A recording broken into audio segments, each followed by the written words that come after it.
Thank you, Andrew. Thank you, Business Advantage, for giving us the invitation to come and tell a bit of our PNG port story. The theme of my presentation is really around the master plan, how we went about developing the master plan, the thought process behind why we developed the master plan, and the success of that master plan attracting our counterparts from the Australian government through the Australian Infrastructure Financing Facility for the Pacific to come on board and partner with us on some of the investments that we have identified through that master plan. Before I do that, it would be remiss for me not to tell you a little bit about ourselves as ports. We are one of the entities owned in trust under the Kumul Consolidated Holdings for and on behalf of the government of PNG. The others are listed on my right. You would know most of them. We own and operate 15 declared ports in PNG, most of which are mixed at best in terms of their volume throughput, their ability to operate independently on a standalone basis, and a return for the company. We have our two big ports our main ports of Lae and Port Moresby as our gateway ports for international trade. They handle up to about 60 or shy of 70% of our international trade, and the balance goes to the rest of the network. Most of them are break-even. A lot don't even or recover depreciation, but are essential to Papua New Guinea. They are very critical to the supply chain in PNG, and are gateways for, or pretty much the sole route through which cargo flows into the remote economies of the country. So part of our charter is not just to make money and declare dividends to the government, but it's also to maintain and operate those ports to provide a critical link for flow of goods into and out of PNG. We recently engaged the International Container Terminals, or ICDSI, to do the international cargo for Lae and Port Moresby. That concession was issued in 2015, which runs for 20 years.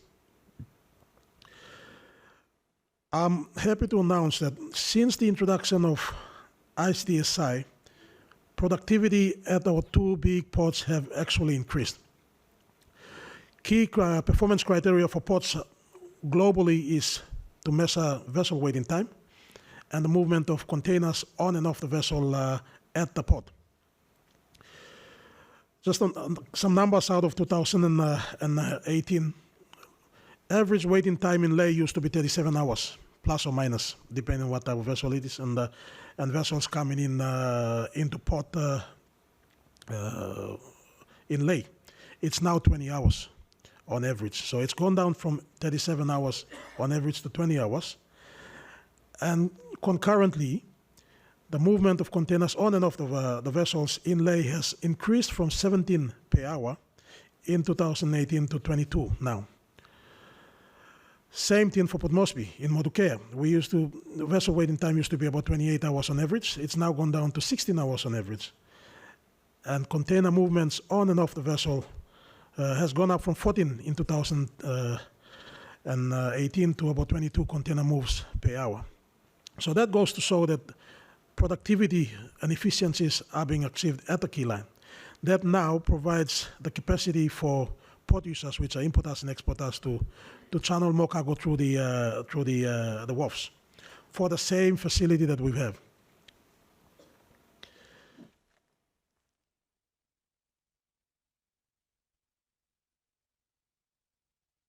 A bit of a description on the general split of cargo in our through our business. 51% of our volumes are handled through Lae, 20% in Port Moresby, and the balance is the rest of the network. And as I said earlier on in my piece, the rest of the network are really, loss-making, break-even at best. are but essential to the supply of goods into and out of the regional provinces in our country. So critical ports that we are obliged to maintain and operate. Volumes through 2019, we had 4,300 vessel calls into PNG. Vessel calls into PNG doesn't translate into revenue for us. Some vessels go to private facilities. 8.9 million tons of cargo. 9.9 is an error there. It's 8.9, and shy of 400,000 containers. Again, 60% of that goes through Lae and Port Moresby, and the balance goes through the rest of the network. I was mentioning a little bit earlier that productivity at the wharf has increased, but the cargo volumes and container throughput into PNG has always been shy of 400,000. In the last year, we've seen that volumes have gone up. Volumes have not reached pre-2008, 2009 throughput when we had the PNG LNG project in full stream, but they are increasing. 10% growth has been seen across the country in our volumes going through the wharf. That goes to show that businesses are now importing and exporting, learning to live with COVID, and doing trade. We'd like to see container movement going beyond the 400,000 container TEU movements mark, and that would be a first for PNG. It has always been shy of 400,000 as a country.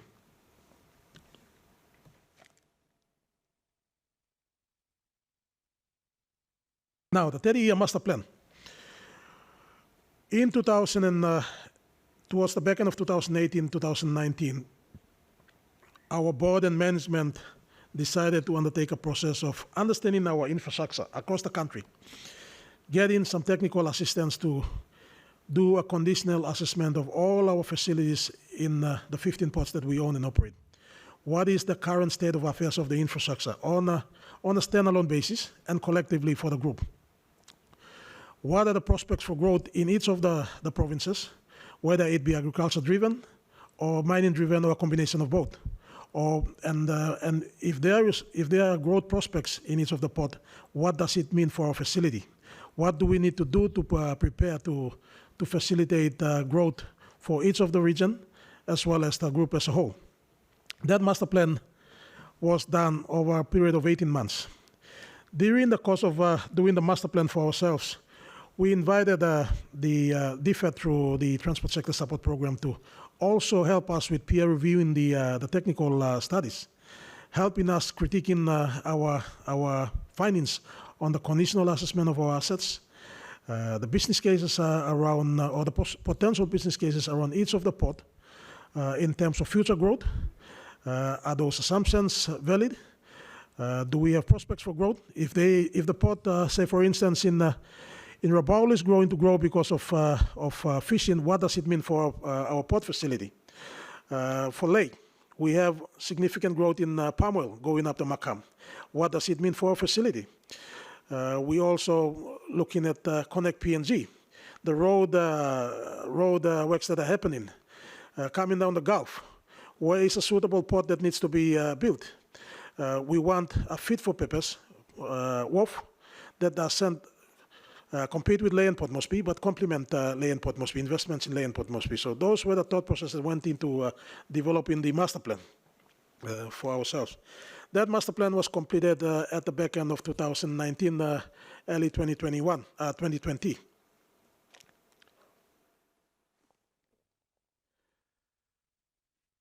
We have a master plan for the whole of business. Behind this, the master plan sits individual 15 port master plans. 3 components of those master plans are: 1, the conditional assessment of our asset as they are; 2, what prospects for growth for each of the port that we own and operate, if there's potential for growth. What do we need to do to make investments to prepare the assets to facilitate the trade that needs to happen? And the third component of our master plan is an asset management system that we need to put in place.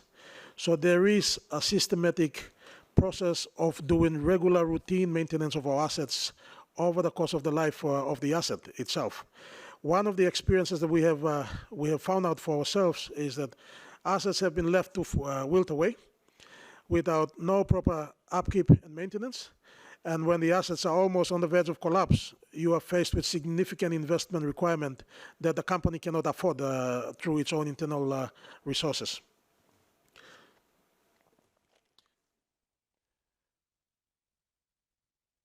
How do I go back?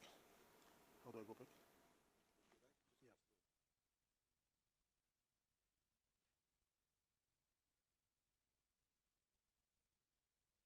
Following the conclusion of the master plan, we had some initial discussions with the Australian government through DERIVED and the High Commission in Port Moresby. Our real intention were to try our luck if we're going to attract some funding from the Australians through the AIFFP. And I guess a message to my colleagues in the SOE space and others in the road space is to engage with your counterparts early on in the process. In the beginning of developing our master plan, we had DERIVED through the High Commission engaged with us through a peer review of our master plan. So they knew all along what our investment requirements were, what the need, the total quantum of need for our infrastructures were. So when we concluded the master plan, they knew that the amount of money that we were going to require to put into the to infrastructure in the ports were justified through the master plan that we developed, justified because they understood the master plan, and they could follow through with or see the outcome of the investments or the money that they were putting up.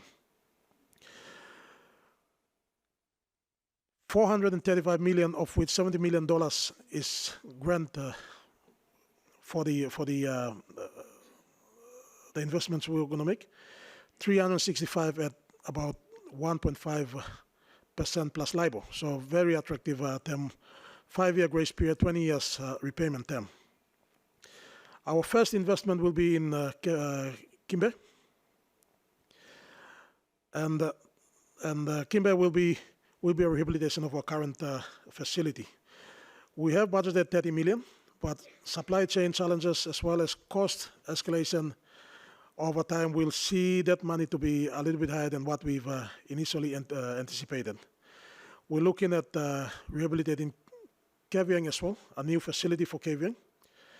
We're looking at putting money into the Oro Bay in Popondetta. That will be a new facility. Our flagship investment will be in Lae. That will attract about 134 million of that $435 million dollar facility that we've secured. We're also looking at an inland freight hub up at Umi in the Makam. That is a relatively new concept. We have done some initial survey with trucking companies, with businesses up the highlands, with MMJV, not so much MMJV, but Ramoniko in Medang. And we think that that investment for about $20 million will have a significant impact, not only on small moms and dads who are moving fresh produce down the highlands into Port Moresby for marketing, but also the trucking companies doing movement of cargo up and down the Highlands Highway. Lae will be relieved of heavy traffic. The Umi facility will have a bonded as well as an open storage facility. We will be looking at inviting the Barocco Food Wells and Stop and Shops to set up cool storage facilities up in Umi as well, to consolidate all their fresh produce before they ship them to the facilities in Port Moresby. We also have spoken to Ramoniko, who are doing about 400 containers a month into Port Moresby, the byproduct from their mine. It's got potential for 700 containers a month. Because of the restrictions and constraints around trucking and the roads coming down, that potential hasn't been achieved. So the Umi facility will be the first of its kind as an inland freight hub for PNG ports, and truly make PNG ports a PNG company, whole of PNG company, as opposed to being focused on the coastal region.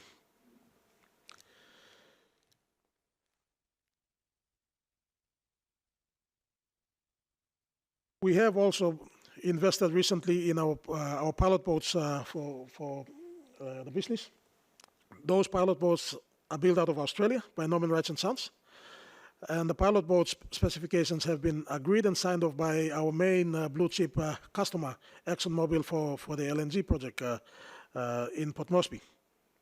We have been fortunate enough to negotiate a 10-year plus 10-year option contract with ExxonMobil, and that contract is coming to the back end of the first term.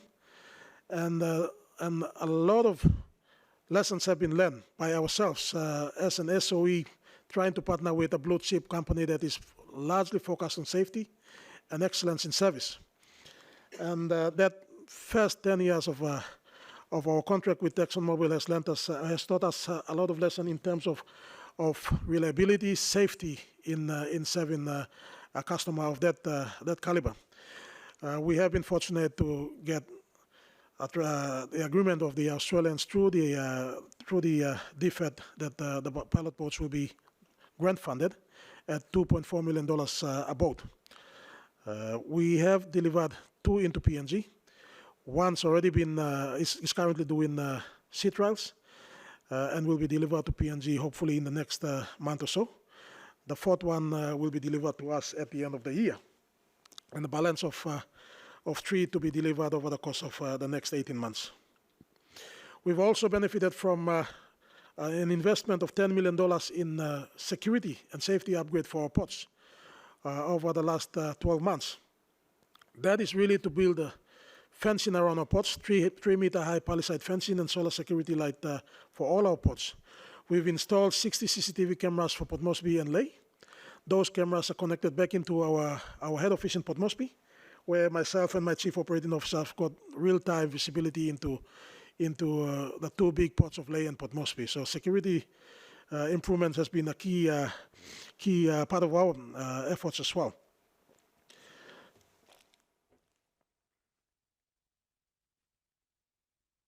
I guess this is where I would like to put a bit more emphasis, and from our experience in negotiating the funding from the Australians has been a key focus on local content. We have found as a company that Papua New Guineans are now wanting to take a greater more part in the development of their country. Papua New Guinean businesses want to also participate, not just sit at the side and be spectators to development in infrastructure. And we have had that conversation with Canberra. We've had that conversation with the AFFP, and we have been fortunate enough to get their agreement and understanding that 30% of that opportunity will be reserved for Papua New Guinean businesses. During the course of yesterday and today and hopefully tomorrow, I will be meeting with our pre-qualified head contractors and articulating what local content is and what our expectations for local content is for Papua New Guinean businesses. Local content, in our view, this is the PNG Ports view, is not necessarily you coming up and getting accommodated in local hotels, getting hire cars, buying local food. That's consequential in any business, whether it is a local contractor doing the job or a foreign contractor doing the job. It is consequential and it is part of the cost anyway. But we would like to see real participation and real development of local capacities.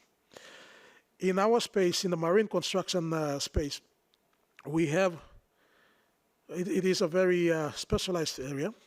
And at this point in time, as I speak, we have probably 1 contractor that is a marine contractor that does work for us in PNG. We used to have 3 not so long ago. We would like to have 3, or at least 3, by the time we finish the 5-year investment program with the partnership of the AFFP.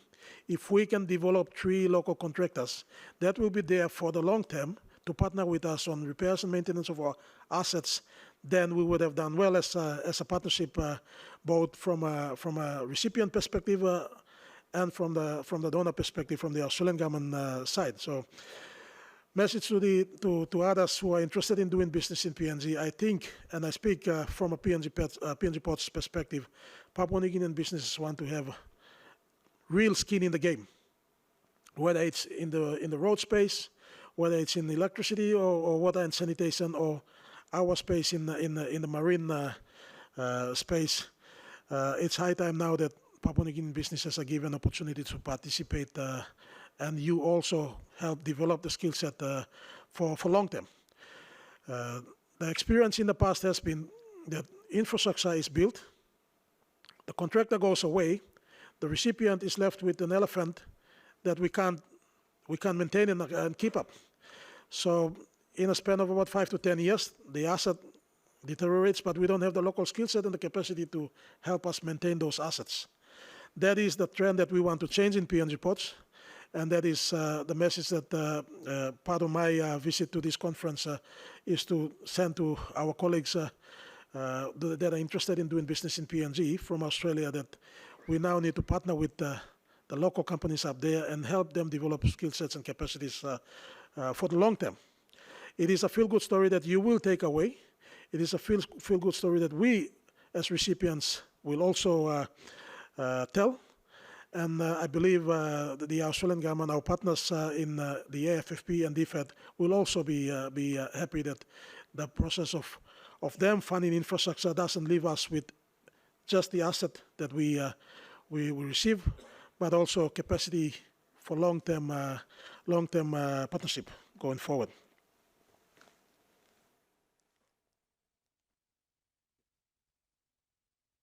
I think that's pretty much what I wanted to say. And Andrew, I'm happy to take questions if any. Yeah, thank you. I do have some questions, so if you'd just like to stay with us. Yeah. Thank you, Fego. One question, I think, from a representative of Ireland's Petroleum, particularly keen to understand the plans for the port of Rabaul, which is apparently PNG's fourth major port. So I wonder if you've got any details about that.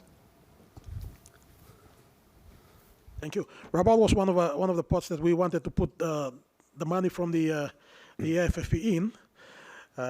Unfortunately not. You would have seen that WeWork and Vanimo were earmarked. There's been some decisions in the recent past by our government on port developments in WeWork and Vanimo. So those funding that have been earmarked for WeWork and Vanimo might be put to Rabaul. That is a conversation that we are already having within ourselves.